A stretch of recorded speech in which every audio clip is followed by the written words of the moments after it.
dhawaada warka subaxnimo ee calansida midiga fadlan haddii anigu cusubtahay subscribe saaro kambeelka furada wararkii ugu dambeeyay waa subaxnimo axad ah qodobo xasaasi ah inoo soo socdo fadlan dhala joog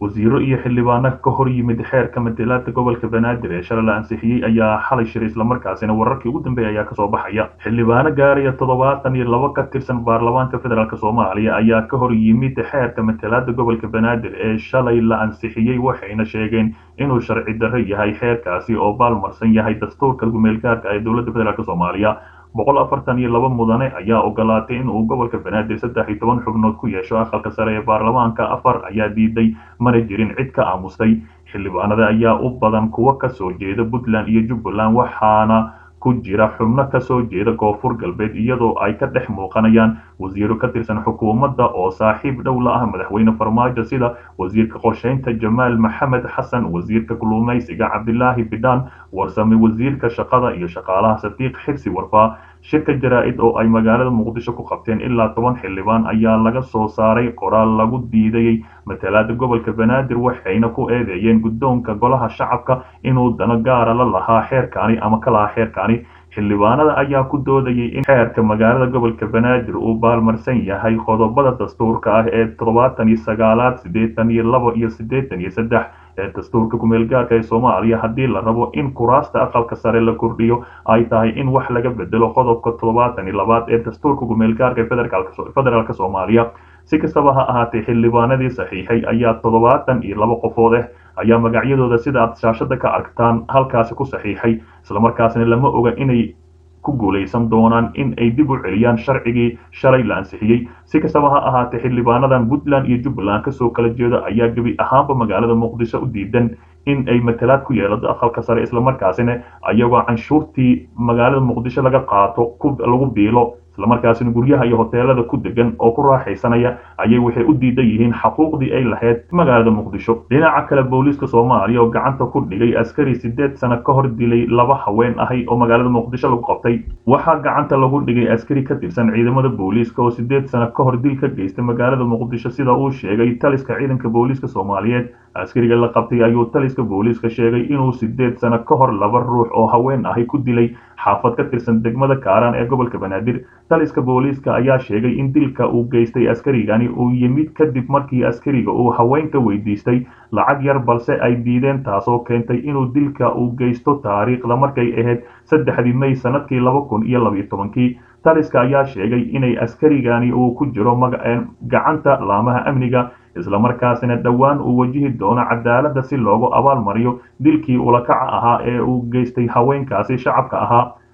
qabashada askarigani ayaa imaanaysa xilli aysan cadaaladda marin askari ka tirsan qabashada askarigani ayaa imaanayso xilli aysan cadaaladda marin askar ka tirsan ciidamada dowladda oo maalmihii ugu dambeeyay dilal u geystay dad shacab ahay oo ku sugan magaalada Muqdisho haddaba taliska ciidamada xoogga dalka Soomaaliya ayaa soo qoray sida tan taliska ciidamada booliska Soomaaliyeed ayaa gacanta ku soo dhigay askari ka tirsan ciidanka booliska 8 sano ka hor ee degmada Kaaraan dil ugu geystay laba marxuum oo haween ahay Allah u naxariistay ayaa la yiri 3 May 2012 ayuu Abshir Cabdulaahi Baseeye Abshir Dheere wuxuu dilay marxuumiin kala ah Nimco Xasan Cali iyo Dahabo Calisow Axmed sababta dilka ayaa ahaa cadad lacag aad u yar oo uu ka doonayay isla markaasina markii ay diideen ay dileen qof kasta oo faldambiyeed gala ciidanka booliska Soomaaliyeed gacan ayuu ku soo dhigi doonaa cadaaladda waa uu dhimin doonaa isaga oo ka soo hor muuqan doona maxkamadda awoodda u leh ayaa lagu yiri qoraalkii ka soo baxay booliska federaalka Soomaaliya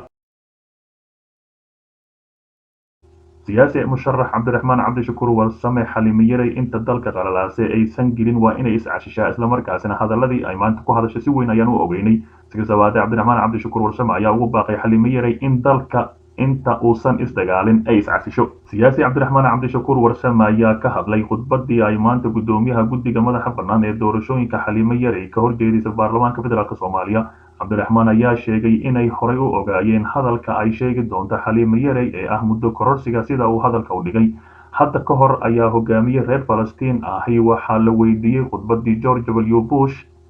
ee uu Falastiin iyo Israa'iil uga hadli lahaay ama dhageysatay ayaa la yiri wuxuuna ku jawaabay maya sababtoo ah iyadoo afka Yahuudda ku bixaysa ayaa Netanyahu toddobaad ka hor ka dhageystay ayuu yiri inaguna waxaan leenahay in khudbadii guddiga doorashooyinka xaliimiyay ay muddo kordhin ku soo idlaanayso hore u ogeynay ayuu yidhi siyaasi musharax cabdiraxmaan cabdishakuur warsame oo qoraal soo dhigay bartiisa gaarka ah ee facebooka islamarkaasina si weyn ugu weeraro villa soomaaliya. cabdiraxmaan ayaa ugu baaqay guddiga doorashooyinka inay is-casilaan inta ay dalka gelin lahaayeen qalalaaso maadaama uu ku eedeeyey inay ku fashilmeen inay qabtaan doorasho ku dhacdo wakhtigeeda islamarkaasina ay iminka isbadbaadiyaan inta dalka aan qoryo laysku soo qaadanin.